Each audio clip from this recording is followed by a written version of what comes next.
கிராமத்து முறையில் பூரி குழம்பு அதுவும் சூப்பராக தக்காளி வெங்காயம் கறிவேப்பிலை கொத்தமல்லி பூண்டு அப்புறம் இஞ்சி இதெல்லாம் எடுத்து வச்சுக்கோங்க. எண்ணெய் கடுகு பெருஞ்சீரகம் அப்புறம் நிறைய வெங்காயம் கறிவேப்பிலை நல்லா போட்டு வதக்கிக்கங்க.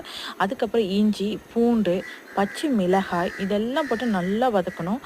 வதங்கும் போதே கொஞ்சோண்டு உப்பு போட்டுக்கோங்க. ஒரு பொடி புதினா இலையை போட்டு நல்லா வதக்கிறேன். அதுக்கப்புறம் தக்காளி நான் கட் பண்ண காட்டுறதுல நல்லா போட்டு இந்த அளவுக்கு கிரேவியை வதக்குறேன். இதுக்கப்புறமேட்டா உப்பு மிளகாய் தூள் மஞ்சள் தூள் அதாவது உருளைக்கிழங்கு நல்லா சுடு தண்ணியில் வேக வச்சதை எடுத்து நல்லா மசாஜ் பண்ணி அதாவது நல்லா அந்த மாதிரி கையாலே பண்ணி ஊற்றுங்க.